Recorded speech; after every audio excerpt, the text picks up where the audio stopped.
Welcome to the ACE Mentor Program of Washington Student Presentation Night.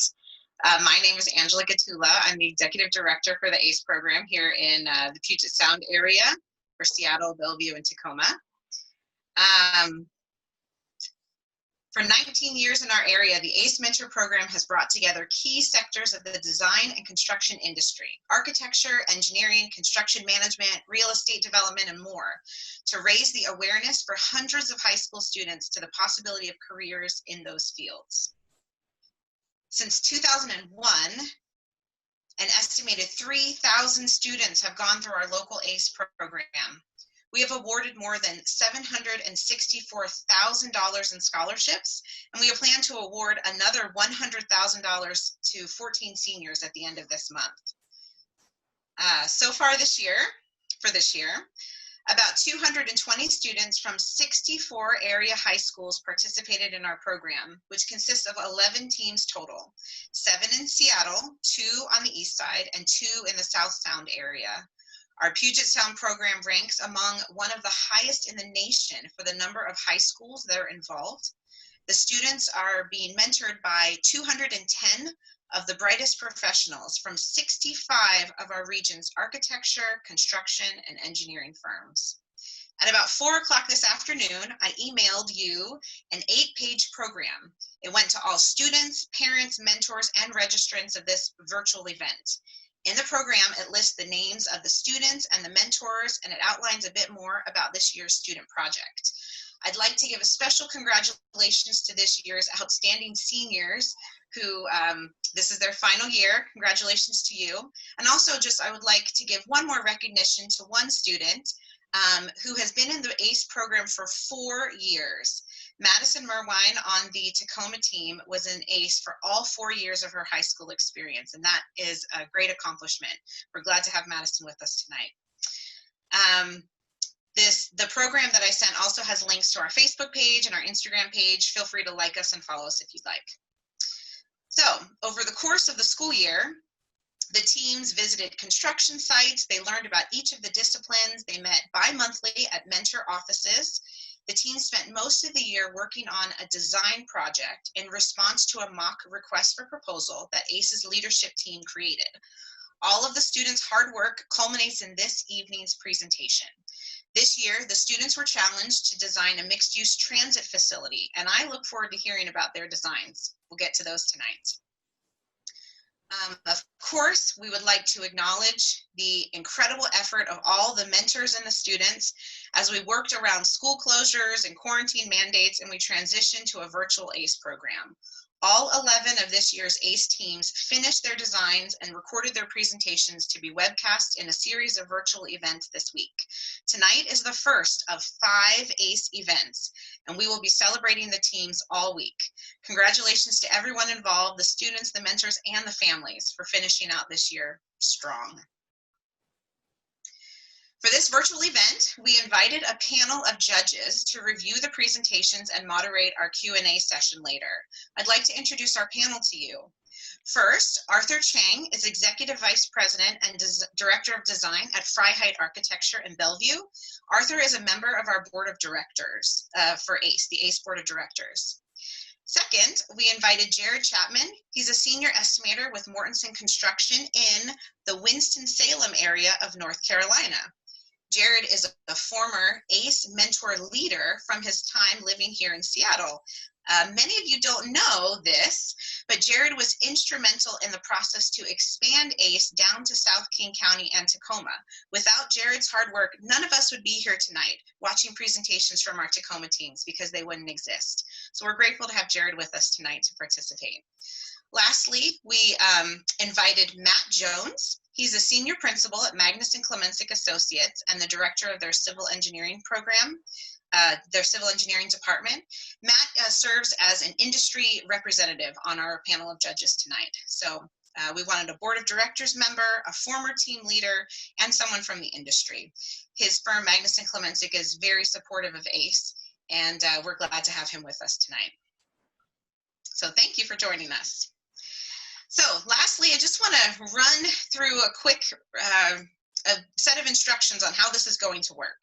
So all the attendees should stay muted. It shouldn't be too difficult. I think I think we all know how that goes. The students, if possible, you are all in presenter mode right now when you have joined this call. We'd like for you to rename yourself to your first name and last name and either the word Tacoma or the word Fife. This will help us in a minute, and I'll explain why. As a presenter, students can turn on their videos, they can unmute themselves and talk if they need to. All of those things are possible in presenter mode. For the rest of everyone who's on the call, you are attendees and you're in attendee mode. You'll notice at the bottom of your screen there is a box that says Q&A, a button that says Q&A. Throughout the presentation, you can submit questions over the Q&A. Presenters cannot submit questions. They can only read the questions that are there. So we are encouraging all attendees, if you have questions during the presentations, to submit them in the Q&A box. At the end of the first presentation, the panel of judges that we've invited will moderate the Q&A session. So they'll go through the questions in the Q&A box and they'll choose the ones to ask. And they'll ask several questions to each of the student teams. So after the first presentation is over, we will take the presenters, who are the students who have Tacoma and Fife in their names, and we'll switch roles. So we are, well, let me do one more thing first. And just please remain for both of the presentations to support each other and be respectful of the time everyone has put into this tonight. So even if you're here just to see the Fife presentation, stay for the Tacoma presentation, which comes second. So in just a minute, we're going to do a little bit of logistics where I'm going to take all of the students who are Tacoma students and put you as attendees on this call so that you'll be able to type questions in the Q&A box while we're watching the Fife presentation. Then when the Fife presentation is over, we'll do the same thing and turn the Fife students into attendees so that they can type questions for their Tacoma colleagues, and then move the Tacoma students up to be presenters. It's a little bit of logistics, but because of that, everyone will have the rights and the abilities that they need on the call today. So before we get started, I would like to introduce the Tuesday Fife team leader. That's Beth Brown with Swenson Safe Faget, and she's going to introduce her team. And then right before we begin the video, we'll move all the students around. So Beth, do you want to tell us about your team today? Hi, again, my name is Beth Brown. I am a project manager at Swenson Safe Faget, and I've had the privilege of leading the Fife ACE Mentor team this year. The Fife team was a new team this year, and we have students from Tacoma, Federal Way, Puyallup, and Kent on our team. And then we also had a bunch of brand new mentors this year, which was really amazing, just to see new faces and to really introduce the students to the different disciplines in our industry. As with everything, our program and our team kind of flipped upside down in March with COVID, and so we, on the dime, flipped to being virtual, and I am so proud of the students that remained in the program. So we lost about half of our students, but the students that remained just picked up the slack and just put in a lot of hard work to finish their project and finish it well. I think you will be very impressed with what they have put together, especially with all the changes that were constantly occurring in March and April and into May. So I'm just very proud of them, and I think you are going to be impressed with what they put together.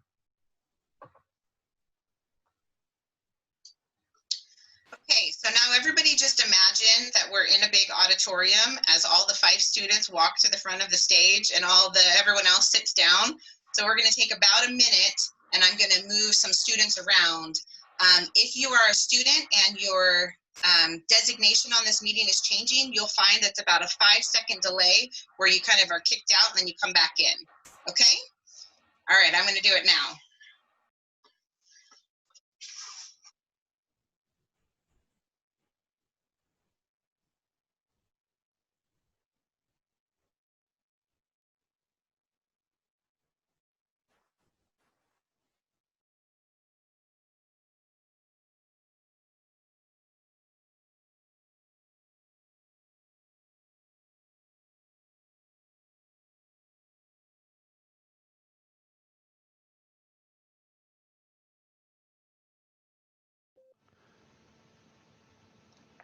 It looks like we should be good to go. Angela, are you seeing any other ones that I've missed? Nope, fantastic. Looks great. Thank you. Okay, and let's start. Hi, everyone. My name is Stefanos. I'm a part of the ACE mentorship team in Fife. We are a team made up of mentors and high school students who have collectively been working towards designing a light rail extension hub in Fife. Moving forward and more specifically, I'm a part of the architecture team. Once again, my name is Stefanos. My name is Vinny. I'm also a part of the architecture team. And together we've been working on creating the 3D model for the building itself. One of the first steps in designing this building was looking at the RFP. As you can see above here in the request for proposal, we have a bullet list of all the things that we had to meet. The very first one being providing access of transportation to the public. This means that we needed to have this building accessible to people who walk, people who come by bike, train, bus, or car. We need to have a square footage of around 50,000 square feet, and we had a budget of 100 million to play with, which gave us a lot of room to be creative. When it came down to the spaces, we need around 10 or so businesses, once again, public access, along with some service areas, restrooms, ticketing kiosks, because of course this is a transportation hub, and administrative offices.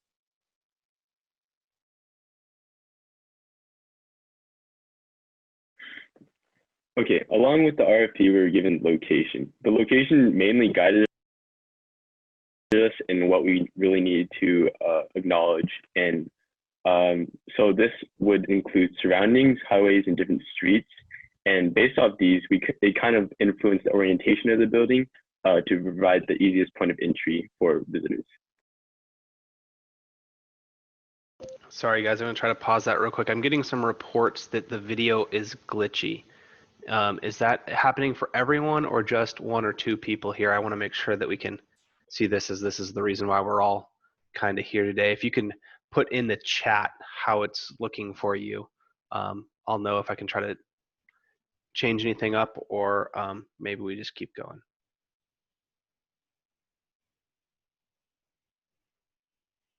Okay, I'm seeing that it's working well for most people, so I'm gonna try to keep it going here, although it looks like we might have lost our space when I was trying to mess with it. So thanks for everyone checking in. With the RFP, we were given location. The location mainly guided us in what we really needed to acknowledge. And so this would include surroundings, highways, and different streets. And based off these, they kind of influenced the orientation of the building to provide the easiest point of entry for visitors. Moving forward, here we have a couple of images of the site. On the top right, we have a 3D aerial view of the site in its current state, along with pictures of the southeast, northeast, and northwest corners.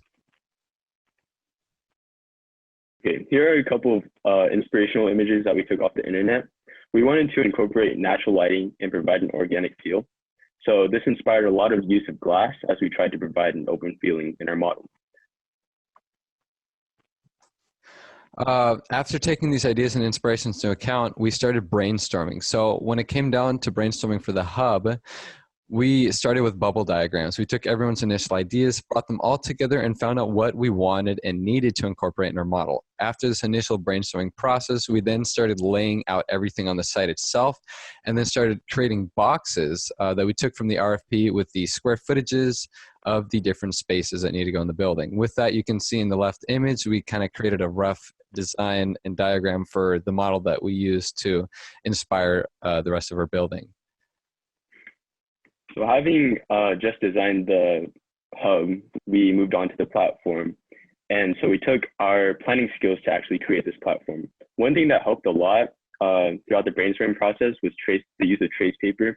So we used trace paper to kind of plot out where different parts of the platform would go, from like different elevators to stairwells that we would use in our model. And this eventually brought together the final product of our platform. Yeah, and before actually getting into the final model, these are a couple of our milestones in our model history. For the hub, we have in the top right, just kind of the initial, after putting everything together through these boxes that we made, we put it into this 3D software, and beneath that image are two more milestones where we mess with the roofscape of the building along with what the fascia looked like. And to the left, we have the model history of the platform. So the first image would be kind of the rough draft of our platform and what we wanted to look like. And one of the biggest parts of the platform was actually creating the covered space for the visitors. So on the bottom, we have a couple of designs that we came up with to provide shelter from the weather. Okay, so next we have the materials. So we really wanted to use dark colors, satisfying the goal of creating a natural feeling. So one thing that we thought of as we began to design our actual model was this idea of a river. So the river would include a lot of water and stone. So to kind of represent the water, we use loose siding, and to represent the stone, we use a lot of stone accents on our models. Yeah, and with this in mind, we took all of these materials and created our final design. Taken from our initial ideas and inspirations, we made sure to emphasize the central space of our final model. As you can see down the center area of our model where most people will be circulating through, we have this high lobby space with a curved roof that leads you up the stairway into the platform, which is elevated. Once again, we use these darker colors of blue and stones on the outside retail spaces of the building to kind of give it, once again, that feeling of being in a more natural environment where you're kind of going through the flow of a river. Moving forward, these are the floor plans for the hub. On the first story, we made sure to include all of the retail spaces, which also includes the businesses and restaurants, the main restroom, private access hallways for the employees that will be working in the building.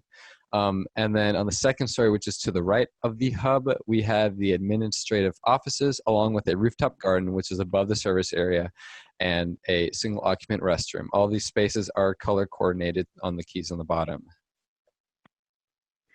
So next we have the platform floor plan. So to the left, we see the walkway underneath the actual platform. This provides access from the hub to the train platform. And to the left, we have the stairwells that lead up to the train platform, as well as the elevator in the middle, so that people who can't use staircases can get to the train platform. And on the right, we have the train level where the ticketing kiosk would be, as well as waiting spaces. And then we also have the staircases that can lead visitors to the ground level. Moving on to the next slide, here are a couple of diagrams. The first one on the left is our circulation diagram, where the arrows represent how we expect people to walk through the building. The red arrows on the bottom left diagram represent where we expect the majority of the circulation to happen, and the orange arrows connecting to either retail space is how we expect people to get into those spaces and kind of the intensity of it. On the top left, you can see the platform itself, where the dotted line represents the under area of the platform where people go from the hub to the station, and the solid arrows represent on the actual platform itself how people will be circulating through the stairwell. And then to the right, we have a public and private space diagram. Green represents the public spaces and red represents private. Private typically requires special access for people to go into, or for someone to be alone, like a single occupant restroom. And the public spaces is where most people have access to, like the rooftop garden and the retail spaces, along with the main circulation area in the middle.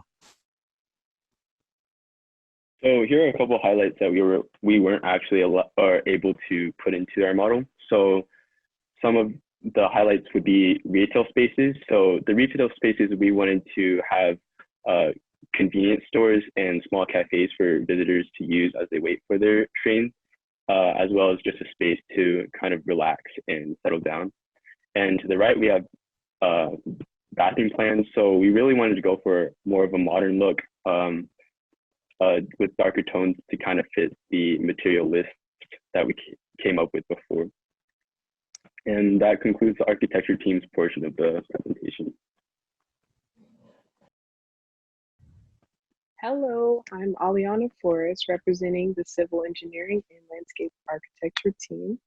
Our goal was to create sustainability and safe circulation for pedestrians while creating accessible routes, such as the architectural team said, for everybody. The utility site plan shows the available parcels. The one we are focused on is an industrial property whereas the others are regional commercial properties. We were able to gather this information from the city of Fife and found the sanitary sewers and where the pipes belong, along with other utilities. And it also shows the pond in the southeast corner. This shows kind of the downstream. The pond is required because of the downstream goes to the city pipes system and it empties into the Fife ditch, which runs north at a pipe station, which leads to piping into the Hypolis Creek. Draining is harder considering Fife is low and flat. The map shows route options for accessibility for the hub. There's also multiple routes that can be taken to get to the hub.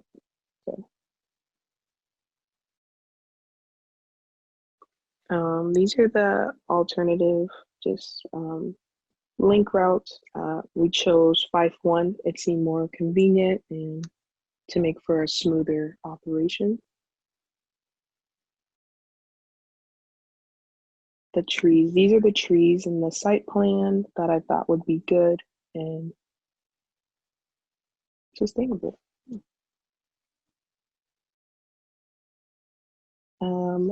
Wanted to include the bushes and just to give the site an evergreen feeling and to have an appeasing landscape feel with the rhododendrons, since it's our state flower here in the Pacific Northwest, which is essential to our state. The rooftop garden.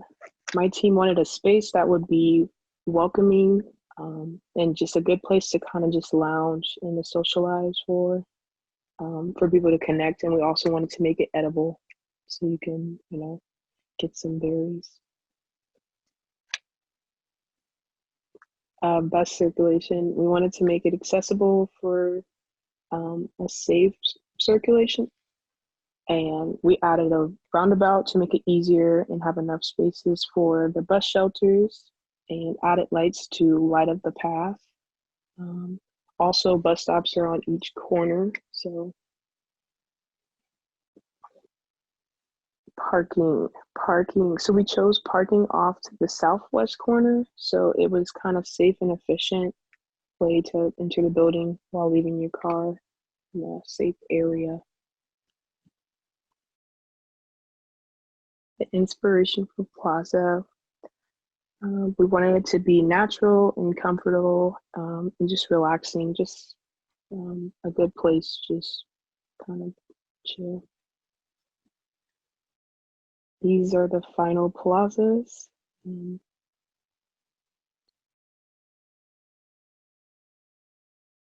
this is the public artwork I chose to display. So yeah, that concludes civil engineering and landscape architecture. Thank you. Hello, my name is Jordan Chung and I'm part of the structural engineering group. The goal for the structural engineering group during this project was to be responsible for the design of the retail and administration buildings. We'll do this by calculating the amount of weight the building would deal with and then decide what materials we would use based on those. Before starting our calculations, we discussed the different types of loads the building would hold. These consist of the dead load, which is the weight of the building, and then the three different environmental loads, which are snow loads, seismic loads, and wind loads.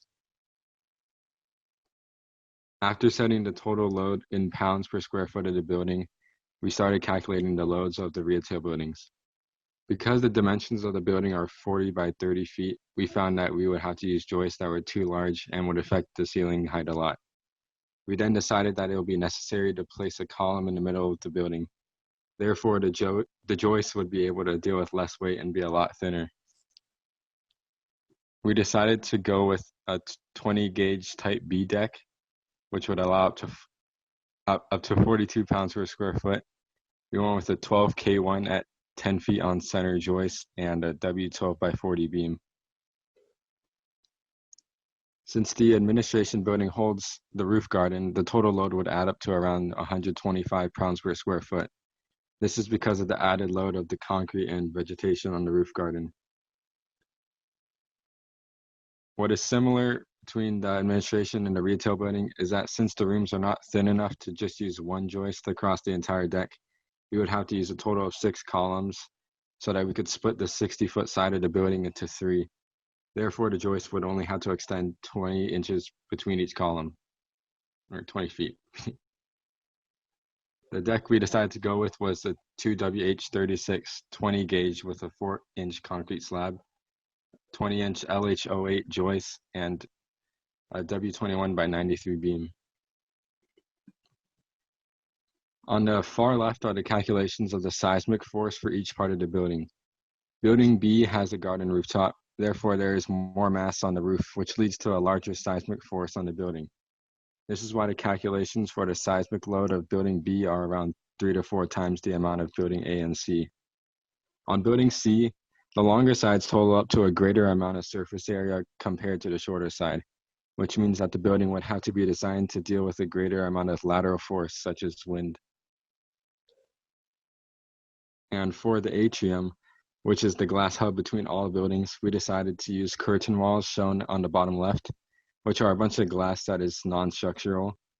We would plan to support the glass by using steel columns to resist any vertical loads and brace frames to support any lateral loads.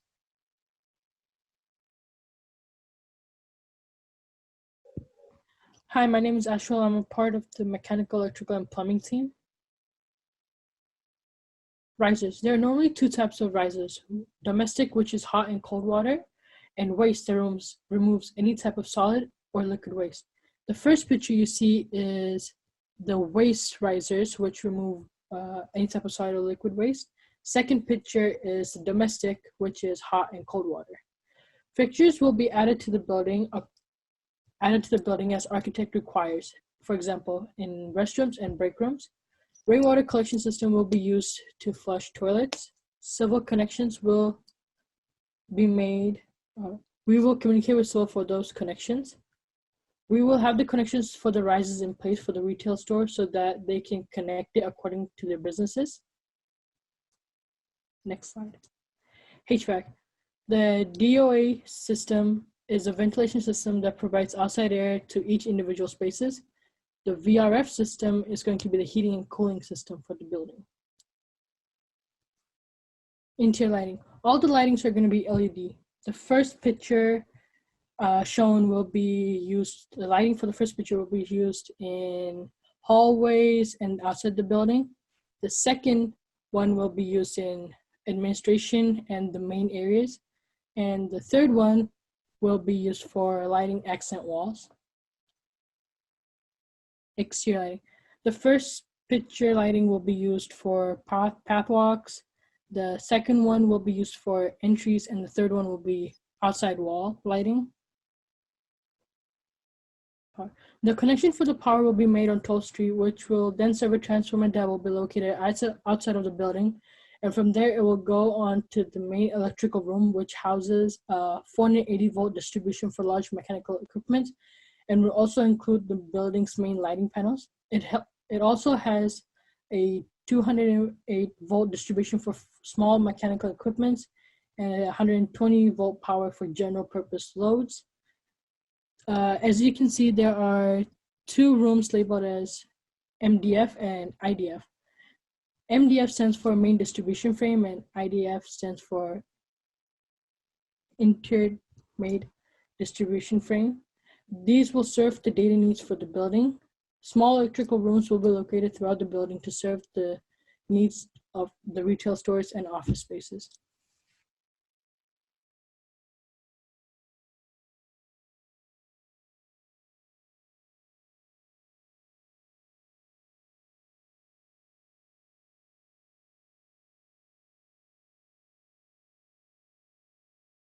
Okay, this is construction management. In our group, we have Angela Levy, Drew Kowalchuk, Caitlin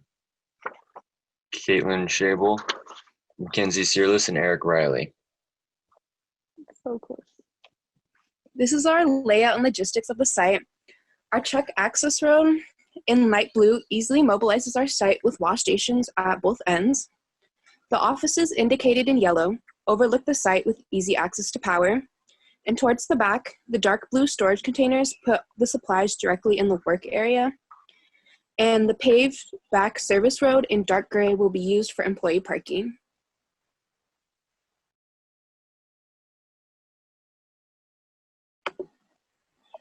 All right, there are many ways that our site logistics ensure safety. We used a variety of features to ensure the safety of our workers and the surrounding communities, such as the perimeter fence and the heavy equipment operation zones.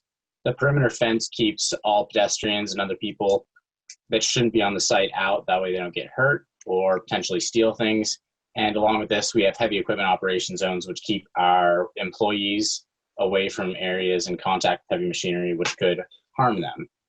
Some other important features that help prevent noise pollution, water pollution, and air pollution are our dust control, which we wet down the site to prevent the dust getting into the air when the weather is warm enough. We use straw swaddles to prevent water pollution running off our site, and then we also limit our work hours to prevent excessive noise pollution.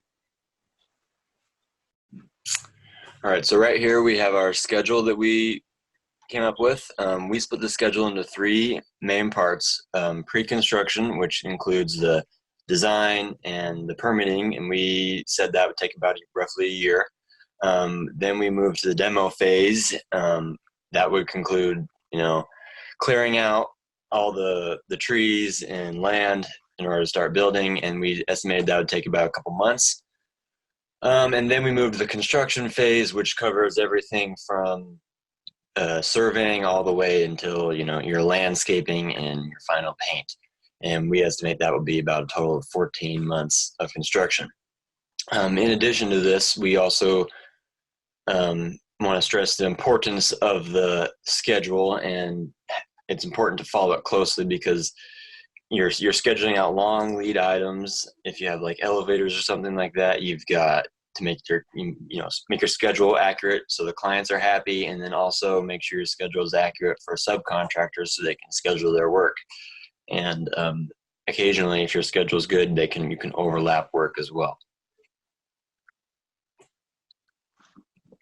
Okay, so this is the budget, but it's only a very condensed version of the budget for the sake of space. It only has the major phase codes on it. And the phase codes are an international system that all the codes are the same around the world. So on the budget, we have hard costs and soft costs. And hard costs are, you can see their totals down in the bottom left. It says labor, material, subcontract, those things. And soft costs is also down at the bottom.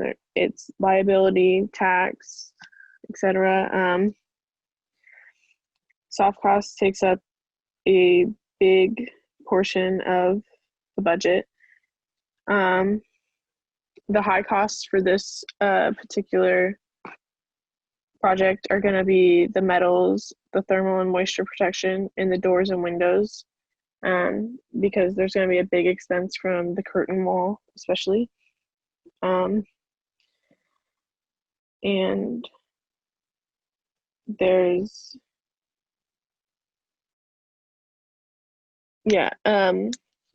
so on the budget, you can see that the phase codes indicate a specific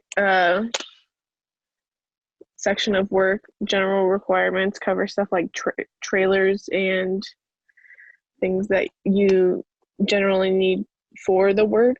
And then the other things are pretty self-explanatory: site work, metals. Yeah.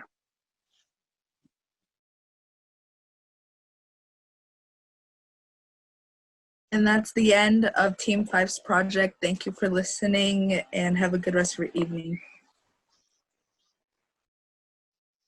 Okay, thank you. So What I'd like to do is have Arthur and Matt and Jared check out some of the questions in the Q&A and pose your own questions to the team. And there are several of the Fife students who are in presenter mode, and they could turn on their videos and answer their questions. So if anybody else in the audience has any questions, put that in the Q&A box. So one of our judges. Well, I'll start. This is Matt. Thank you, everybody. That was a fantastic presentation and very inspiring. And one of the questions I have right off the bat was you mentioned about the river concept, and I'd just like to hear a little bit about more how you landed on that and chose to incorporate that into the design.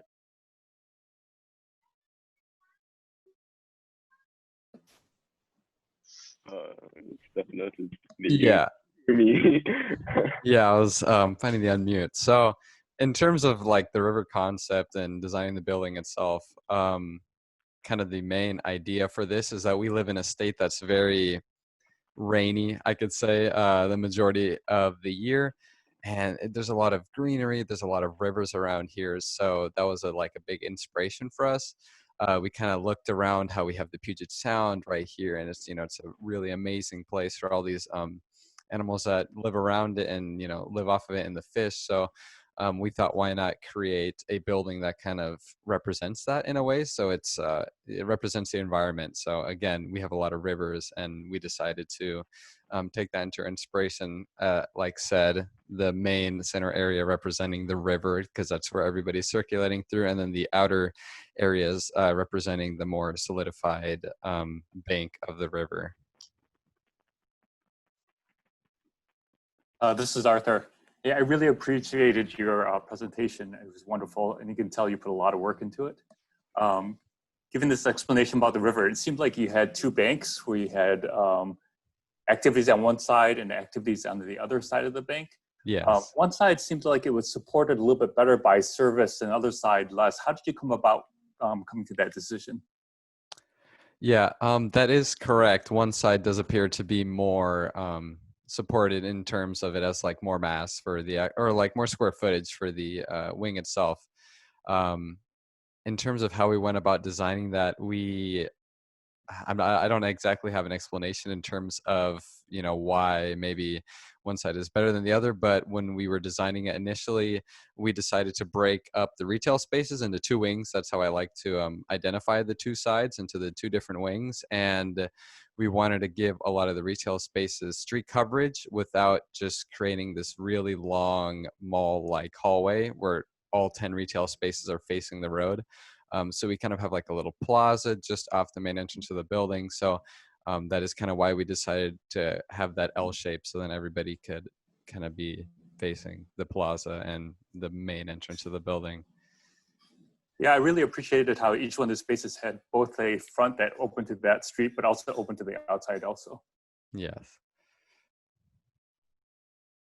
So this is Jared. I just want to say first, wow, what an amazing presentation. And just having worked on these as a team leader many years before, the fact that you accomplished this much virtually with the last few months being virtual, just a huge applause for you guys. Great job. Thank you. My question is for your structural team. I was curious how you thought about the big, beautiful central roof that kind of encapsulates the river feel. How did you think about keeping that central space open, given maybe the amount of columns you might need to support that? How did you think about that roof? Students were not able to make it tonight. They had another school project going on. But I think that was, our conversations about that were more, that was still in design up until the very end. So that is probably not as fleshed out as the other buildings are. I just wanted to say, I think the presentation was excellent. You guys did do a great job, and I was really impressed with all of the work that was done from every group. It looks like everybody put a lot of effort in. It was really well thought out and presented, so good job to all the students. You guys really, it shows how much work you put in, and it seems like going online almost was helpful in some aspects because communication and collaboration with the students and mentors seemed to get dialed up a little bit this year, which was interesting to see. So anyway, a great job, you guys. It looks excellent. Another. Oh, go ahead. I was going to say, I have another question. I'm, being a civil engineer, I'm curious for the civil and landscape team, how you guys found the synergies between those two disciplines and how they, what were the challenges or what were the opportunities that you found to work together?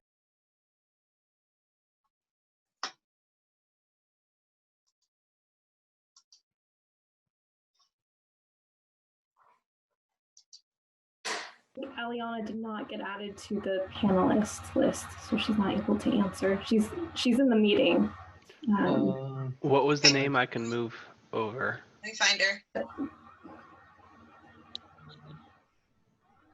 It's one of the Gina Forrest, but I don't know which one. Okay. I've allowed both of them to talk, so if they unmute themselves, they can join in.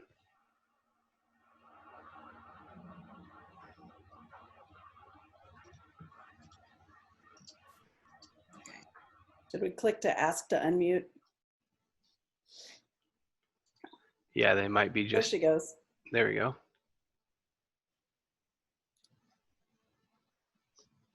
Hi.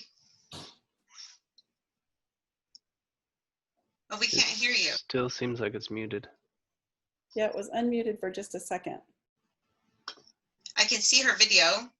Well, it's not showing as muted. Oh, I see her now. As a participant, it was looking like maybe her microphone wasn't working.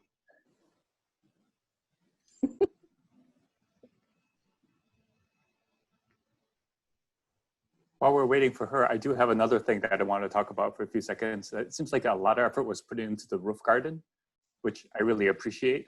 It seems like it brought a lot of kind of sustainable elements, and it was a program element that was kind of outside the original program. So I'm gonna let Gina talk since she's gone now, but I want to come back to that. Hello?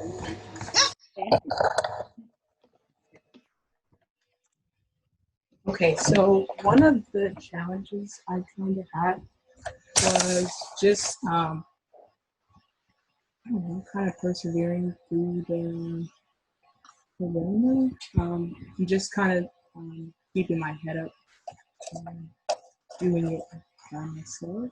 So, yeah. Well, you did well. Thank you. I appreciate that. So Matt, what was your question again? Oh, how was it collaborating between civil and landscape architecture? Oh,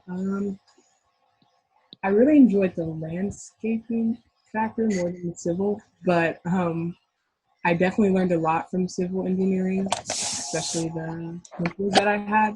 It kind of made it really easier to learn about that. So I don't know, it was kind of easy and hard to tackle them at the same time. It was really good. Did you find any synergies between the two disciplines where some of the things that you were thinking about from the landscape side could also help with the civil engineering challenges, or maybe vice versa? I would say maybe like the bus circulation, just like engineering, just like kind of how the vehicles would go, and just like landscaped how it should be on the site. So I guess that kind of flashed into those two disciplines. So I would say bus circulation. Terrific. Great job.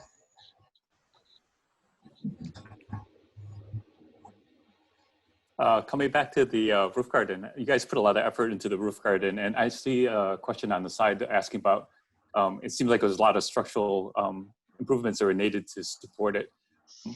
What did the team find valuable about the roof garden, and how did they end up adding it to the program?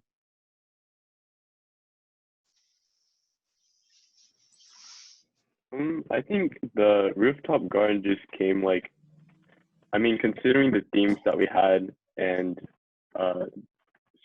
like ideas we wanted to have our structure and body. With the whole entire river concept, I think initially we lacked a lot of green space, so having a rooftop garden kind of added that, and kind of I don't know, gave us a space that we could be like a little bit more creative and put anything we wanted in there. And yeah, that's how it came about. Yeah, if I could add on to that, I believe that the roof garden was actually kind of introduced by Jerry during one of our team meetings, and it was around the time that we were still like ideating the whole concept of this building, and something we mentioned was having a lot of green infrastructure involved and not a lot of like blacktop space, so like more landscape. And we talked about rain gardens, and rain gardens is something that we wanted to include around the building. Sadly, as a part of the design team, I didn't necessarily get into that. But the rooftop garden was a space where people can go out and wait, and when the weather's nice, they can look at the plants and enjoy a nice day out in the weather. And it's also, again, like Vin was mentioning, a way to bring some more greenery into our building. Yeah, it sounds like a wonderful idea. I've been stuck at one of these places so oftentimes when the train's running late or something, and it seems like it'd be a wonderful place to spend some time. I see that. Is it also the source of your groundwater that you talked about later in your presentation for the toilets and everything else? I am unsure of that. Yeah. Darius, do you remember if that was something you guys talked about?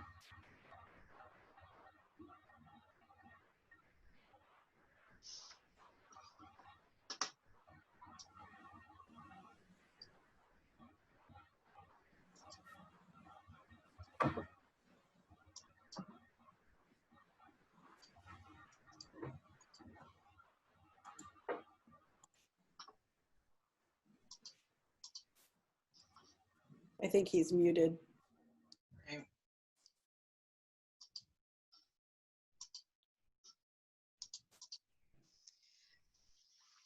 Judges, would you like to ask any other questions from the Q&A box? Or if not, we would love to have maybe just a quick recap of your final thoughts, and then we'll move on to the Tacoma team.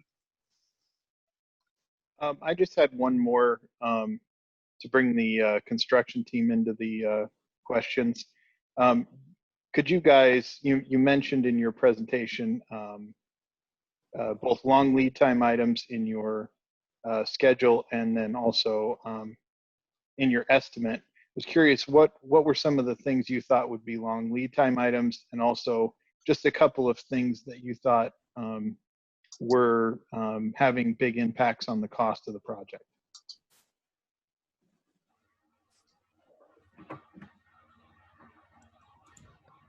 So Drew isn't here, and he's the one who did the schedule, so I'm not sure about that.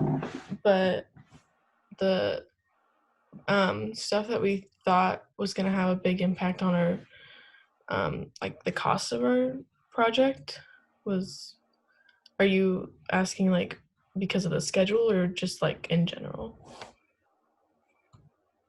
Just in general, any element of the project or logistic item that was having a big impact on your cost? A few of them we noted were like the curtain wall, like it's just a lot of glass, and we noted that would be expensive. Other than that, the soft costs we said were going to be really expensive. And could you describe a little bit what a curtain wall is? That was one of the questions in the question and answer area. So the architecture team had mentioned it in their presentation, I think. It's like that big glass, it's not very structural, and it's supported by beams. And I don't know a ton about curtain walls, but the cost of it was a lot, and yeah, we're driving the budget up. Mm-hmm.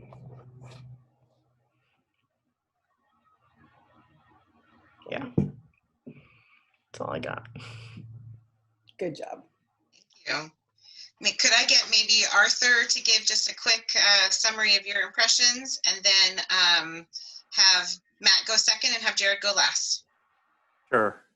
I'm going to piggyback a little bit on what Jared said earlier. I know from my experience, our firm is actually working virtual right now, and I am so impressed that you guys can put this project together, because we're struggling with trying to work virtually, and I can't even imagine what it'd be like working with a team that you haven't had really super close connections and going virtual. It's really amazing what you've put together. I've also been looking at these projects for many years, and I can tell you that your project has not suffered from all the kind of disadvantages you might have thought were happening for it. So I am very impressed by how your project turned out. I'm ready to build it. It looks great. So I'm really impressed about everything that was put together, and it seems like each piece of the team actually added something to the project. So I like how you guys went outside the program and found things to inspire you and to inspire the forum, and I think it's really very nicely put together. I'll echo, a lot of that, what Arthur is saying there. I mean, working virtually, we've been doing that at our firm since, mid-March, and it is a challenge, and definitely same thing when you're trying to work collaboratively on a project, put together a presentation, not being able to sit down face-to-face, look at a set of drawings or look at a model presents definite challenges, but you guys really pulled this together. I was really impressed with just a lot of the different aspects. You guys were doing research and really digging in, trying to understand, the site context. I felt like the models that you put together were very impressive, were graphically pleasing, where you can really understand what is the concept that you're trying to convey.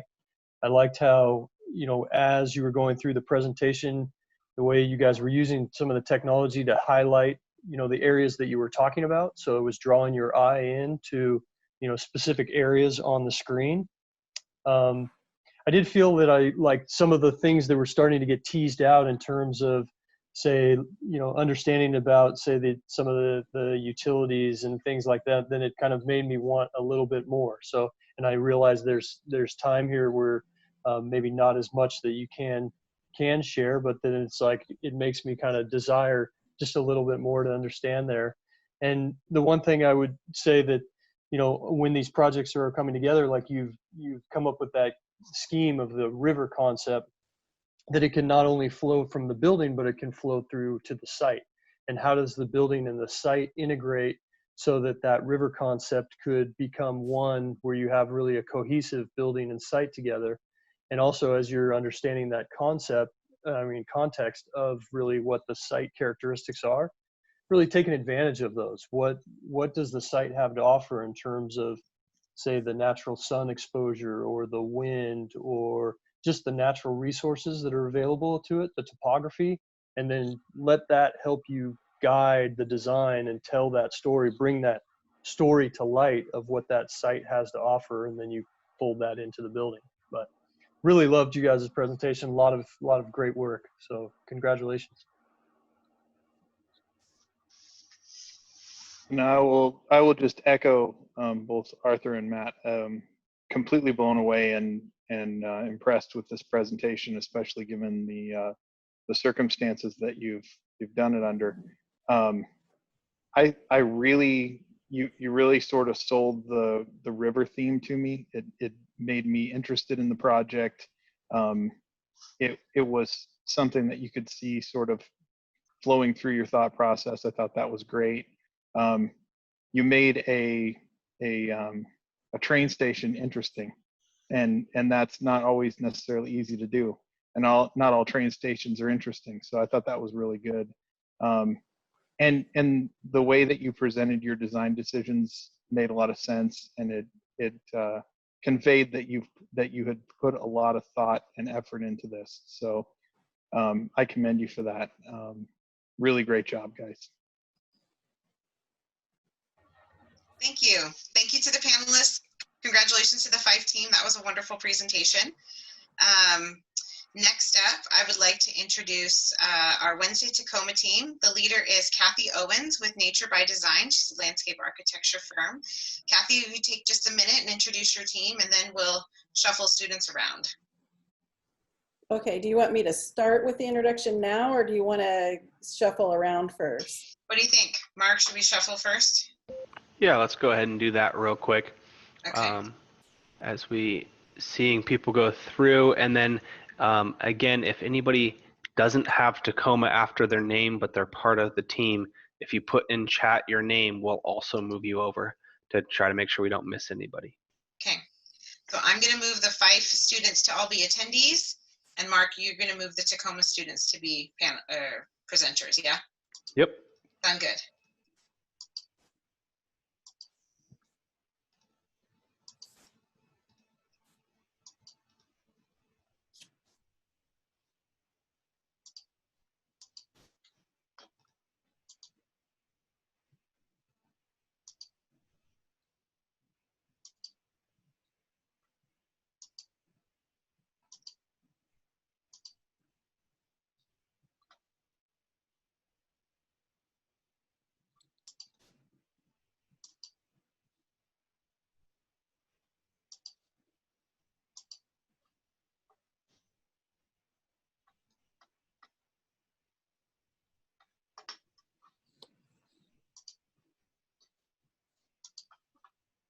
Okay, I got all of the.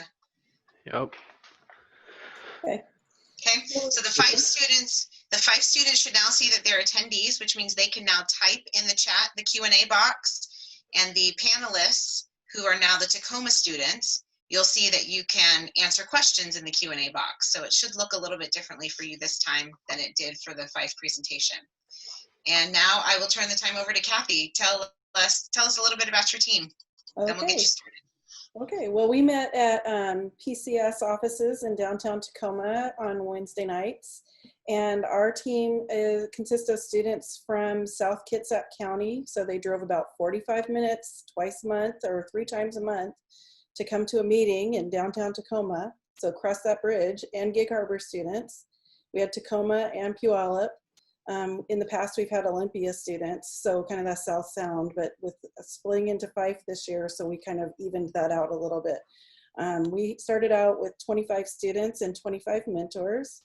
And when we went online, we averaged about 19 students. So we didn't have too much of a drop off until the very end there. We kind of, had a pretty significant drop off at the end. But the students, I think, did a great job coming through and working hard even as going online. The meetings were pretty successful, I feel like, and they did a great job. So I'll turn it over to them. I think I just wanted to say, I think we had 8 seniors, and we had quite a few students who were at least 2 years returning students, and a few 4-year students, or maybe Madison was the only one, but there were definitely a few 2 or 3 year students. So, and I think quite a few of them are juniors that hopefully will be back next year. So congratulations to all the students, and here is their presentation.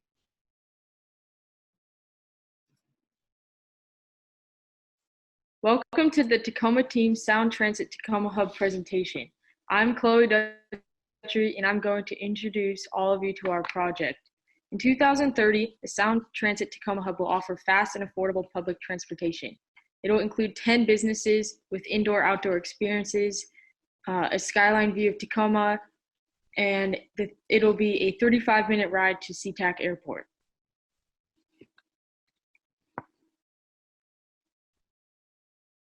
A large portion of our project is having the building LEED certified, which every discipline contributes towards. LEED is a third-party green building certification program and the globally recognized standard for the design, construction, and operation of the high-performance green buildings and neighborhoods.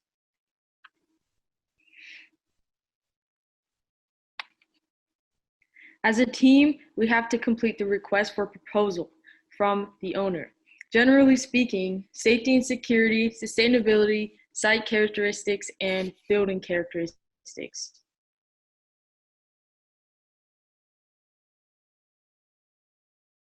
The requirements are an admin's office, maintenance, 2 ticketing kiosks, 4 male and female restrooms, 10 businesses, 4 waiting areas, and a service area. The budget is 100 million and the total square footage is 50,000 square feet.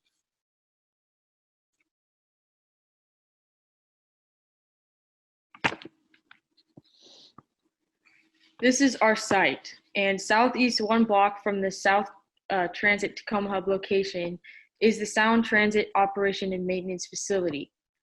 Southwest 1 block from the site is the Amtrak Cascade Station, and across the street to the west is the Greyhound Bus Station and Parking Garage.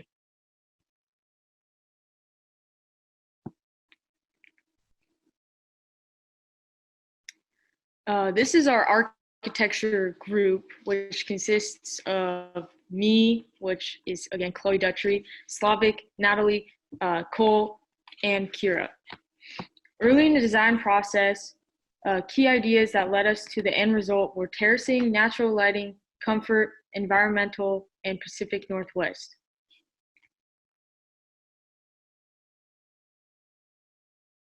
Before we started sketching and designing, we found inspiration in these buildings and even firms. They reflect terracing, natural lighting, and materials we want to incorporate in our design.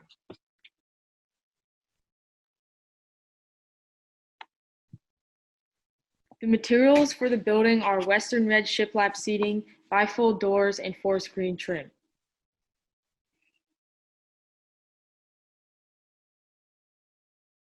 The first floor plan includes a main, freight house square, services, and parking lot entrances, 5 retail spaces, and a centrally located vertical circulation.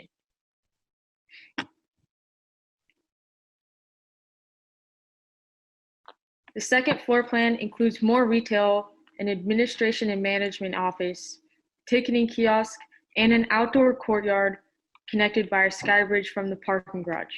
As seen from the footprint, the building is starting to terrace.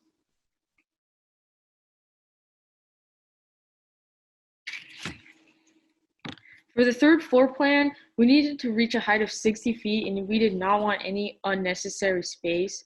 So we decided to make the third floor just accessibility to get to the roof. This allows for more of a terracing effect and more rooftop space for green roofs, MEP, and service equipment.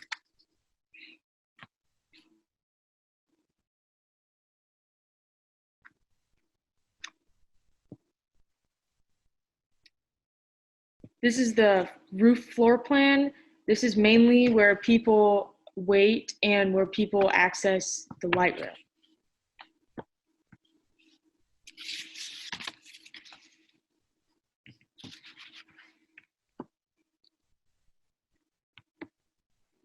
This is the front entrance or north entrance, which will be or is connected by landscape, which the landscape team has designed.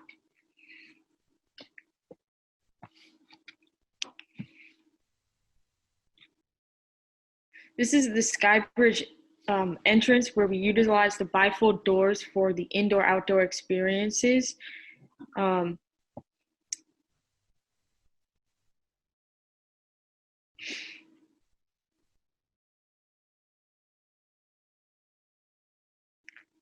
This is the Freight House Square entrance, where another entrance where people can access the building from the street.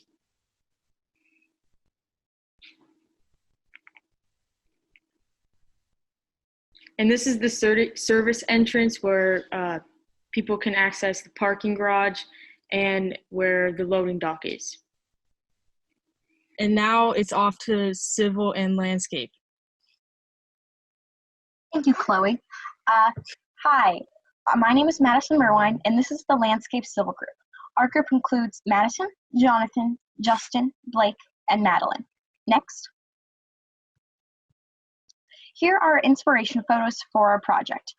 They include trees with canopy-like structures which provide shade and protection for those walking underneath, modular courtyards which include patches of both cement and gravel and as well as vegetated areas, and then wave-like canopies over walkways, which provide a sense of motion and rhythm to balance out all the sharp angles and modular sections of the architectural design.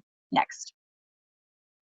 Here is our initial sketch of the site, which was inspired by our inspiration photos. Next. Here you'll see a fountain central to the building, which those can walk around and gather around, and will also be a center for photo opportunities. There's patio seating for retail on the first level with a stream running by. Next. A wooden wave canopy over the walkway to the sky bridge. Next. Green walls and plants hanging off of the guardrails and terraces. Next. And a canopy over the rail. This was our initial sketch, and the final design was based off of this. Next. Here were drawings handmade by Madeline. She drew these as vignettes to give an idea of what the user experiences would be like in these spaces. The first picture is of the patio space on the first level with a stream outside, and the second picture is of the bench areas with the canopy overhead. Next. Here is a video of our landscape model.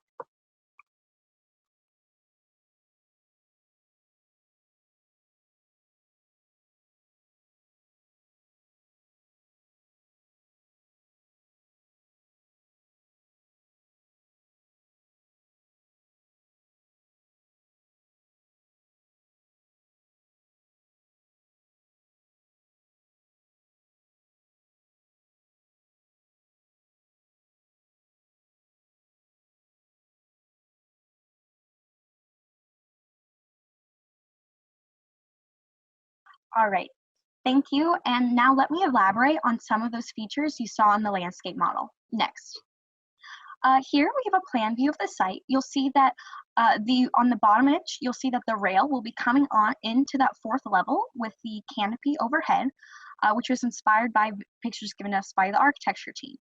There's a sky bridge leading from the building to the parking garage adjacent, which is also owned by Sound Transit. Next. Here is the driveway and drop-off area, which, as you can see, you enter on G Street and exit on Puyallup Avenue. Next. Bench seating, which is kind of wavy seating with those tree-like canopy, or with those canopies for the trees, which again is part of those wave features we are trying to incorporate into the site design. Next. Green roofs around the building, which will have solar panels as well. Next. And the courtyard, which leads from the main building to the sky bridge. Next. Here's a view from Puyallup Avenue where you can get a better look at the fountain features as well as the seating and how the whole plan comes together. As you can see, the rail comes into the site and then out through that top platform, and you can get a better view of how that looks. Next. Here is the courtyard area, which you can see the train is up above and you come down, and as you can see, the path of travel is outlined. People will be coming from those large doors onto the sky bridge and to the parking area where their cars will be parked. Next. There are 2 retail spaces adjacent to the courtyard, which also have access, allowing for that indoor-outdoor experience, as Chloe elaborated on in her presentation. Next. And again, there's the sky bridge. As you can see, there's block glass, and that glass will be backlit to allow for a luminescent appeal, which when it is nighttime, this bridge will seem to glow from the street level. Next. And there are also green walls, incorporating that environmental and more green atmosphere that architecture saw as one of their key values. Next. And again, the ground level patio below. Next. Now I'll hand it off to Justin. I'm Justin, and here is the site survey, which was made based off of the site plans. What is included are elevation changes as well as lines that show where water and sewer lines are located. Where the blue points are located depicts where the water grates are for drainage, so there will be no flooding. And the RD labeled around the buildings stand for roof draining, which gets collected and dropped off to the drainage. Next. And for site utilities, we use the site survey to guide us, and we create a legend that depicts each line and what they mean based on the color. And initially, we designated the room called mechanical electrical room as the mechanical electrical room, but we changed it to an entrance. And lines that are shown are sewer, water, main, gas, electrical, and communications. Every line connects to the room except for the sewer, which connects directly to the bathrooms. The electric lines are located underground as well as the communication lines. Next. And here's a section of the site that shows the elevation change, and the site has a change of about 30 feet, which we can see on the site profile diagrams. And now next, and I hand it off to Blake. Hello, I'm Blake, and here's a topography model that we made to show the elevation difference. It starts at a high of 39 and goes down to 16. And this just shows the elevation on our site. Next. So here are some street trees that we decided to pick. We chose a smoke tree and a crabapple tree, and we chose these trees because they're short, they're colorful, it catches your eye if you're driving by, and they're both native to North America, so like it's not a big ask, and they allow vision into the plaza. Next. Here are the plaza trees. We chose the shingle oak tree and the willow oak tree because they're tall. They'll give good shade. They're both native to North America also, and there's no low branches, so they work well with benches under. And all these trees are also on the Tacoma approved list of trees. And next, now I'll give it off to structural engineering. Okay, so this is a structural engineering group, which is made up of John Doan, Joe Clark, which is myself, and Jack Ollinger. Next slide, please. Okay, so one of the main goals of the structural group is to design the building so that it can be able to support the various loads that it will experience. These loads are grouped into two categories, vertical loads and horizontal loads. The vertical loads are largely dead loads, live loads, and snow loads. Snow loads are the easiest to explain. That is the weight that is put on the building by snow when it falls. Dead loads are the loads that are put on the building by the weight of the building itself or by the weight of other unmoving items. And live loads are the weight put on by either people as they move about the building or equipment that is often moved, such as, in our case, vehicles. The vertical loads pretty much regulate the structural floor thickness, especially the steel beam depth, which is important as thicker or as longer steel beams, when they go deeper, increase the occupant comfort as they make the building less likely to shake or rattle for any reason. And one thing that's interesting about our building is that the patio's live load will actually be more significant to it than the snow load, because the patio in this specific case will likely have enough people that it'll be heavier than the snow load would likely be. Next slide, please. Okay, the horizontal load, the other category, is a bit smaller. It is made up of seismic loads and wind loads. Seismic loads are the potential stress that is put on the building were an earthquake to happen. And of course, we'll want to plan for this in case an earthquake does happen to mitigate the damage it would cause. And a wind load is more common. That is the force put on the sides of the building by the wind as it blows. Wind loads are largely determined by the surface area of the building, as more surface area would catch more air. And seismic loads are largely determined by the mass of the building combined with how high up that mass is placed, as a higher up mass would shake more than a mass low to the ground. The surface of gravity is significant, or the not surface of gravity, the center of gravity is very significant in this case. Both of the values for wind load and seismic load are site specific, and these site specific values can be found in structural engineering books. Next slide, please. Hello, my name is Jack Ollinger. I'll be presenting on the following slides. So the two images you can see now, these are reference images for the various structural systems that we've used in our presentation, or sorry, that we used in our model. The one on the left is a moment frame. It allows for the building to still be structurally stable, but also have big open spaces in between each of the vertical columns. And the system on the right is a concrete on metal deck, which is secured by steel beams. And this is what all the occupants and everything will be placed on within the building. So next slide, please. Also, another thing to consider when dealing with Tacoma specifically is that because of the incredibly low quality soil, we have to drive things called piles deep into the ground till we reach high density soil, and then secure them with a pile cap, and then we can put this, the structure on top of that.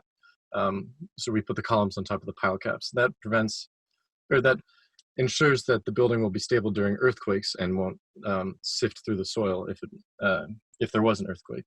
We also use grade beams in between the pile caps on the foundations to secure the building as well. So next slide, please. So I primarily worked on the structural model of this transit hub. There are 4 images here. We'll start off with this one. They're in similar perspectives from the architectural model. We were working towards a design development level for the project. It's relatively early in the design construction process, and it's the starting point for more in-depth coordination with later on with the other disciplines. Next slide, please. The columns are mostly on a 40 by 40 foot grid with various exceptions based on the architect's model. As you can see, there aren't many obstructions in between each column. This is because of our use of the moment frames, and it allowed us to use very large windows with large open doors like the bifolding doors that the architects mentioned earlier. Next slide, please. You can see towards the top of the model our use of cantilevers. We did this to prevent a large number of columns being placed on top of the beams below them, as this would increase the depth of the beam and could interfere with other internal systems like MEP. The cantilevers also allowed us to preserve the square footage of the train platform above. So next slide, please. And one other, excuse me. In the architectural model, there was lots of square footage above on the 3rd floor for solar panels and stuff. And we've maintained that here in the structural model, and we've also designed it so that it can support the weight of all of the solar panels. And next slide, please. And that's it for structural. So my name is Matthew, and I'll be going over the MEP slides. And our group consists of Brody, Jerome, and Asia. Next, please. So for our foundation, our wet utilities will be entering under the building underneath the slab, as you can see in the left side diagram. And the depth of the pipes will be, they'll be determined by where the pipes are connected based on where it's coming into the building. And the waistlines will be rooted down under the center of the building, and they'll be connected to all the lease spaces, and they'll be buried deep enough that they won't be a nuisance to any part of the building, so that they're deep enough. Next, please. So for the first level plumbing plan, the domestic water is going to be distributed to each fixture or each retail space that will need it within the building. And as you can see, the blue lines represent all the overhead piping that will be connected throughout. A fire suppression system will also be a part of the building, and that's represented by the red lines. And as well as those 2 systems, there will be an HVAC system, which will be on the 3rd floor of the plan. Next, please. For the second level of the plan, it consists of mostly air duct vents for the HVAC system, which we covered later in the presentation. And next, please. Our third floor plan will be mostly just HVAC units and, if possible, solar panels, since this will be consisted of what's on the roof. So there will be one large unit accompanied with smaller units to spread the HVAC system throughout the building. Next, please. And I'll be handing it off to Brody to cover HVAC. Okay, so these are the examples of the larger and the smaller HVAC unit that we'll be using. Since we have so much roof space, we aren't going to need like a boiler room or anything. We'll just have these rooftop units. So all right, next slide, please.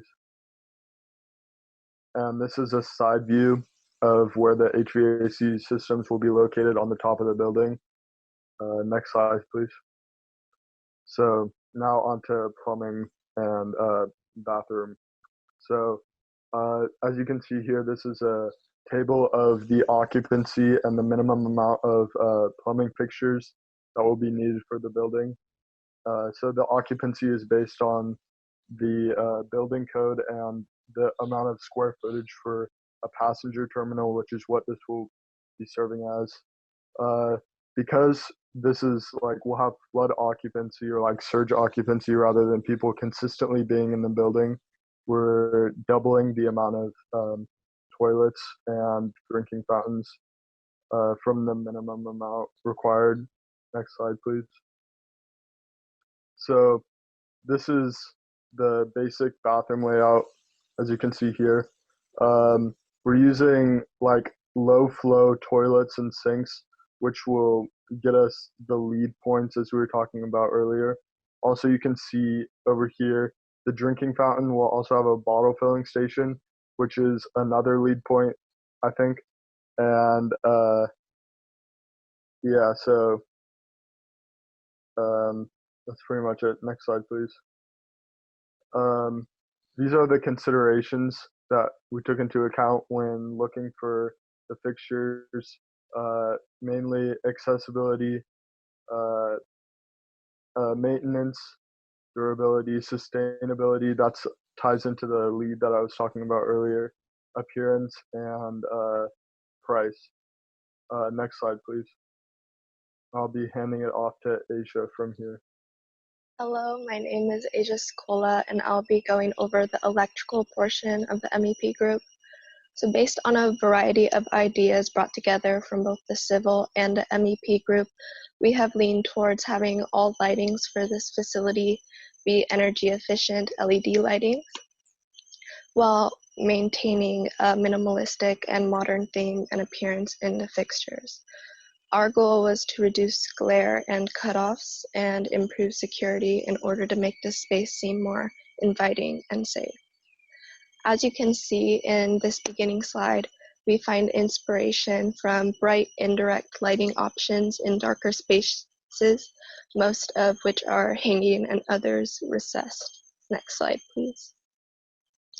With these exterior spaces, we make use of arbor pole tops and garden bollards placed in order to create a less overwhelming environment, as well as recessed floor lights and LED embedded lights, which are to be placed in the glass on the sky bridge.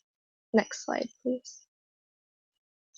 For interior lighting, while we don't want to take away from the appearance of the train station itself, we make a lot of use with recessed lighting and hanging ceiling light fixtures in lounges, bathrooms, and showers, some of which follow a more rustic theme rather than modern. Next slide, please. Adding on to lighting quality, energy efficiency, and lighting controls, as I mentioned earlier, our main points are to have all light fixtures be energy efficient LED lighting. With both exterior and interior lights, we make use of daylight harvesting systems, such as dimming the lights when there's enough daylight in order to reduce energy consumption. We plan to use automatic controls, which are a combination of occupancy control and time clocks to manage when lights can be turned on or dimmed. our final key point is to have pathway and parking area lights, to have 2 light levels with motion sensors so that light levels increase when activity is sensed. Hello, my name is Jerome. From the MEP group, I'll be discussing solar energy slides and their contents. As an effort to go green following lead guidelines, the MEP group has included solar energy as an alternative for energy. This will improve the project's overall lead standings. With this information, application of solar energy has pros and cons. Slide 1, why solar energy? Solar energy provides a renewable energy source as long as there's access to sunlight. There's reduction in electricity bill cost, and solar panels require minimum maintenance to operate, further reducing the overall cost. On the other side, the initial price of purchasing an array is pricely. Efficiency depends on the location and weather. And lastly, if you want to store a lot of energy, it requires greater quantity of arrays to store more energy on your solar panel. Some basic information. A solar panel weighs about 2 to 3 pounds a square feet, or 10 to 20 kilometers per meter squared. And proper bolting, placing of the solar panels on the roofing, prevents it from being damaged easily. And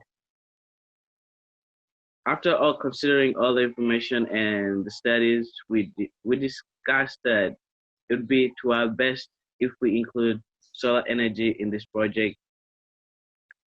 And that's all. Thank you. Have a great day. This is the construction management team. I'm Jared Roller. We also have Donovan Mondragon, Jaden, and David Jung as well. Next. So these are the site logistics. Due to limited parking on McKinley Ave, we will be working closely with the city and Sound Transit to find adequate parking for the site workers' vehicles, which will be close to the site without obstructing traffic. The parking next to the site will most likely be reserved for contractors, inspectors, and other day personnel. The dark blue line surrounding the perimeter represents the fence line, which will be taking up the sidewalk on both the north, east, and south sides due to the transit center on the west, where the sidewalk is essential to public safety and traffic. When the buses load and unload, cars usually park around that side of the sidewalk, and also pedestrians use that sidewalk to get where they're going. The offices will be located on the north side of the site as it is the safest option, and the truck line, which is shown in green, will most likely run through McKinley Ave because of the low amount of traffic in that area. Smaller trucks would use McKinley Ave to get to the east entrance of the site and pass through and exit onto East G Street and exit on either sides of Puyallup Avenue. Larger trucks would unload and load on McKinley Ave and exit on either direction on Puyallup Ave as well.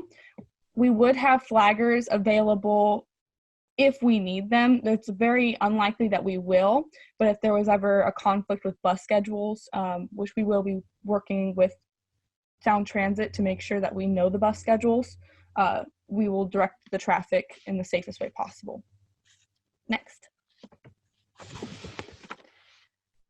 This is a Gantt chart. A Gantt chart is a type of bar chart that illustrates a project timeline.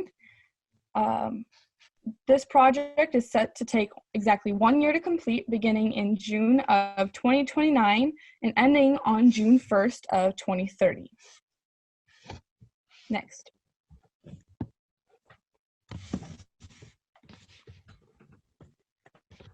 Hello, I'm Donovan Mondragon. We are still in the design phase to a degree, so the estimated project cost may change slightly. The project budget was set at $100 million, and we estimate that it should cost just under half that to complete this project. With the building being at 72,910 square feet, we estimate it should cost just about $47.5 million to build. Next. This has been the Tacoma, Washington team. Thank you.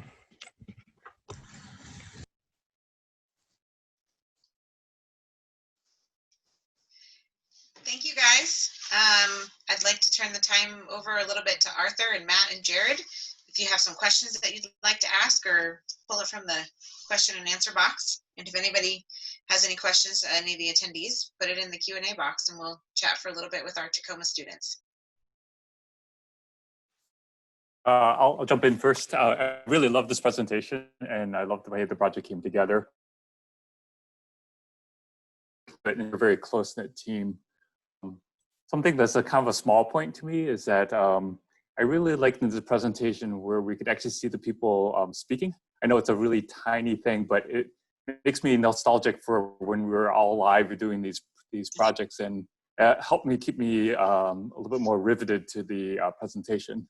One of the things that was really amazing about the presentation was that you guys didn't just stick to doing like virtual models for the presentation. I saw hand sketches, I saw models, I saw photographs, and a lot of other ways of studying things. And some of those might seem old school, but I'm kind of nostalgic for doing stuff like with your hands every once in a while to understand the project better. And I felt like people dived into the project by doing some of those things in this project. Also, like with the landscaping and everything else, I felt like people really started to understand some of the planting materials and talk about the details. And it seems like people were very like detail oriented, understood some of the kind of finer points before they made decisions. So I thought it was really great. Yeah, one of the questions I have, and I'll echo what Arthur just said. I mean, it was a fantastic presentation. Congratulations to all of you. That was very, very thoughtful, very thorough. Obviously, the architecture started it out with kind of some of the inspirational images, and I guess I'm wondering, as you were thinking about what was going to inspire you and how that was kind of setting the chart or the course for the project, did you all agree? And if you didn't agree, how did you come together to make a decision on what is that theme that we really want to go with?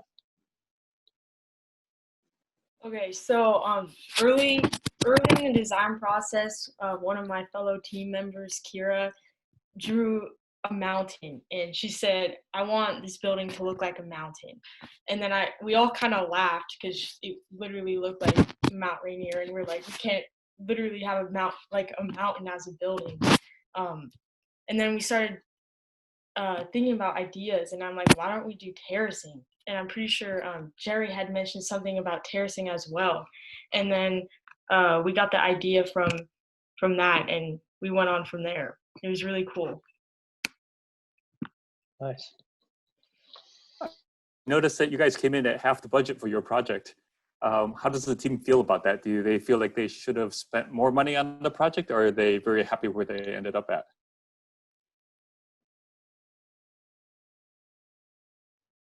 I don't think anyone from the construction management group is here, but I know that after talking with architecture, we did choose cedar siding as the siding for the site, and that may cause the budget to increase by a fair amount. Yeah, cedar shiplap is a little pricey. Did you select that after the budget was done? So with this, we had a really hard time meeting, obviously because circumstances, but so some things here and there weren't as thoroughly communicated, and that's something that is kind of hard to budget because a lot of people don't know about that material and how much it costs. So I'm sure it was just mostly a miscommunication. I understand. Well, I have to admit, as an estimator by trade, as soon as I saw that you were at half the budget, I whipped out my calculator here just to double check what that works out to per square foot, and I think you're fine. So I think you could actually build it for that. So, but that was really cool to see that you guys put the effort into that. And I would echo what Arthur and Matt said. This was a fantastic presentation. I had just jotted down a couple of questions. One thing that jumped out to me during the architecture presentation was that you had some parking within the building. And forgive me if I missed it, but I don't remember seeing that. Is that something you added to the program? And can you kind of talk about why you chose to have some parking in the building?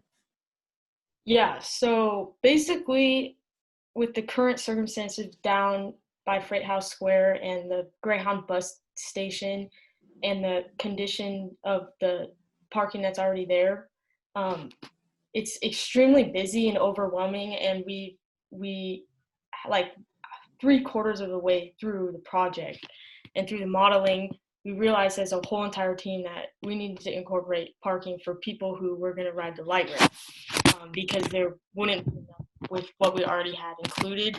So because of its location, we had to add a fair amount of parking.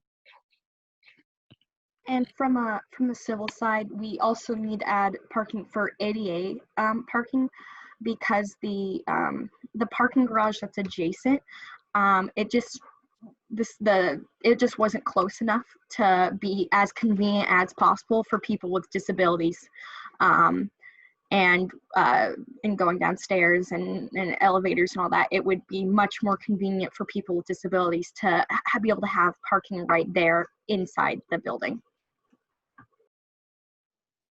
That's a really good thought. Oh, sorry. You guys talked a bit about, I don't know if the mechanical and plumbing team is there, but you talked a bit about the water conservation and the interest in low flow fixtures and things like that. Was there thought about water reuse at all, and trying to maybe leverage some of the water sources that are available to the site?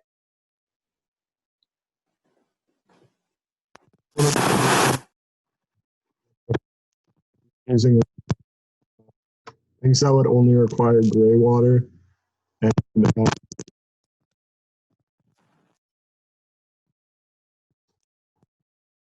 Sorry, I think we're losing you a little bit, Brody, or else I am.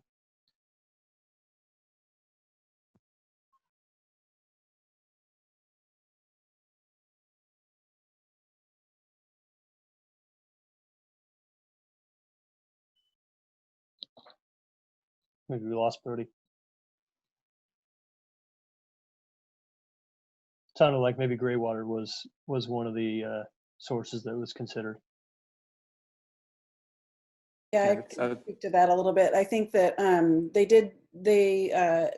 Madison actually at the beginning of our meetings gave a presentation on LEED sustainability and LEED points to the whole group. She's interning at an architect's office and actually helps them with their LEED points. And so that was something that we incorporated and asked each group to think about incorporating into their disciplines. And so collaboration in the end with splitting off and going into online meetings and everything got difficult, but it was in the forethought of everything, but actually getting things collaborated and jiving in the end didn't happen as well as it probably would have if we had all been still being able to meet together. Sure. And also it seems like every year the team kind of gets off to a slow start, and we have a bunch of new mentors again this year. And so anyway, it kind of all evolves every year. It works out in the end. You can see there's excellent projects, but a lot of times there's just little things. But I think they did all have that in their minds, all the different groups. Fantastic. One thing that your team didn't talk a lot about was the train platform. I noticed that there was a pretty interesting structure that's located over it. Is there some more thoughts behind that? I could speak a little bit about that. So we wanted to have some sort of covered structure over the platform, as it does rain often in Washington, but it's also made of glass to allow some light in as well. That the design of it was actually taken from inspiration photos that architecture found, and we really like that kind of web-like design, and liked the modern look of it, and thought it incorporated well with the site, with the design as well. Thank you. Madison, I don't know if it was, you were mentioning something about the accessibility, and I love the kind of model you guys were showing of the topography and how that stepped down. What were some of the challenges as you guys thought about, kind of looking at the site grades and how the building was sitting in there, and kind of how this was all going to come together? Were there any challenges with the grading? Yeah, there were certainly with the very least with the level of the train platform, it had to consistently be 60 feet above the ground, at least. So since the street itself goes up, it was a challenge to try and figure out what height it had to be at. And then we also had to develop a drainage plan for the site to make sure that the water would drain the right way. And we didn't go into a lot of detail about what excavation would be like and how that would work. And I know other members of my group worked more on the civil side with our mentor Steve. But that's about what I know about that portion of the project. Fantastic.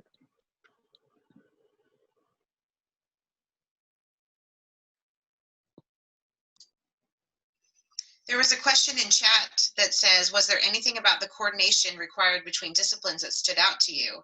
And Madison said that she wanted to talk about that live. Could you tell us what you think? Yeah, I just want, even after, actually, I feel like I collaborated more with other groups after we went virtual. And I noticed that as part of the civil landscape group, I did a lot of collaboration with one architecture to work on what our model, because I had a model and she had a model, and what that would look like and how we'd integrate the two. And then also with MEP and talking about the site lighting plan. And it was in the presentation, but we did develop a lighting plan for the site.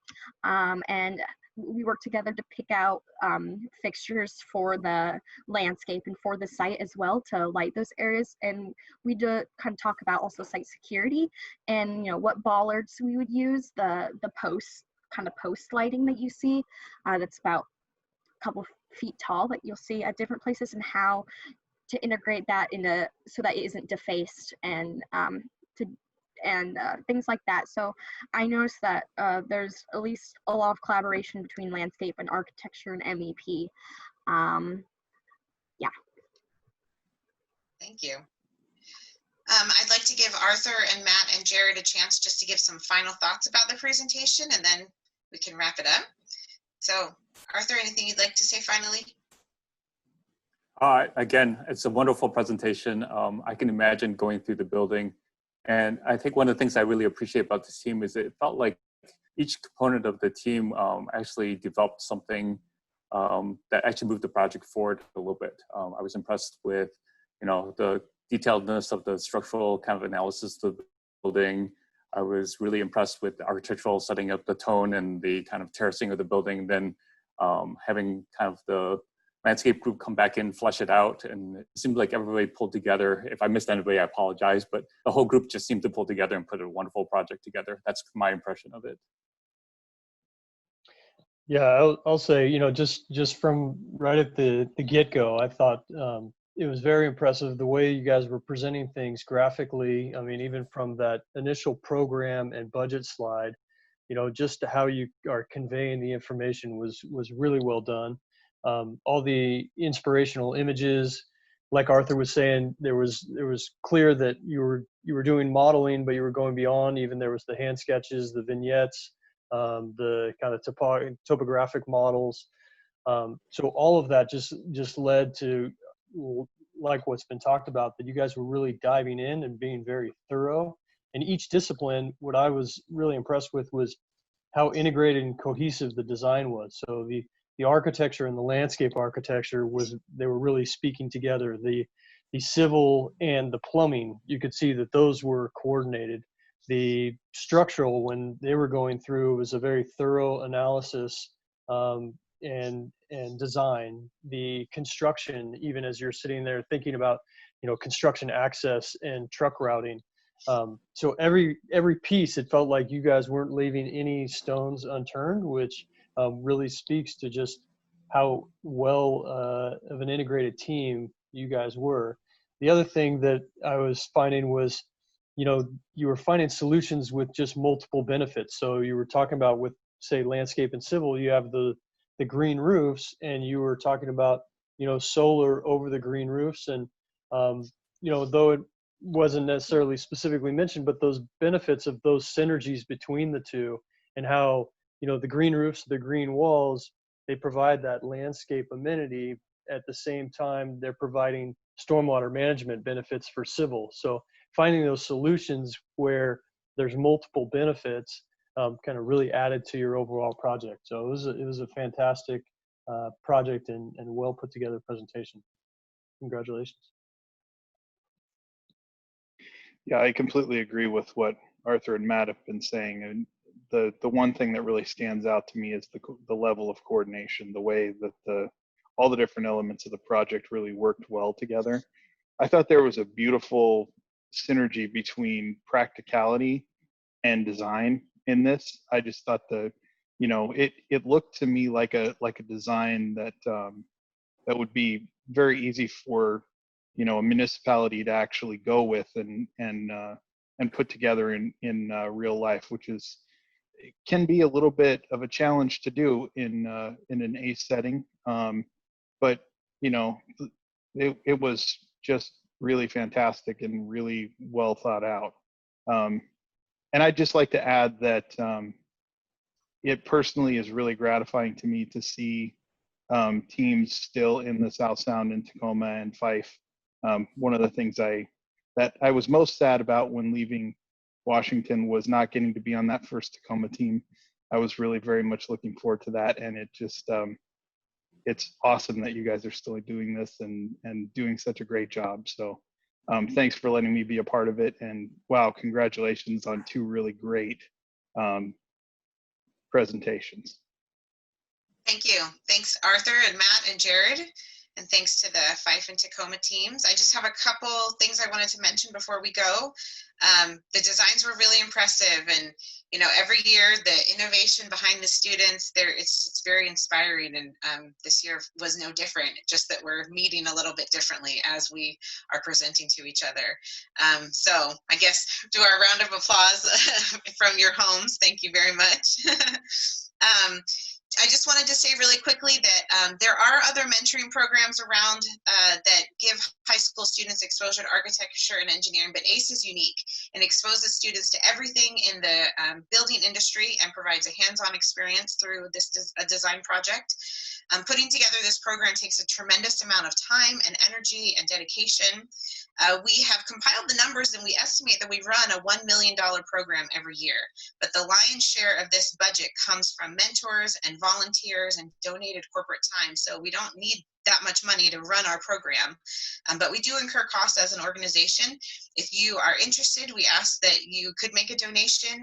We are tax deductible, a 501c3 nonprofit.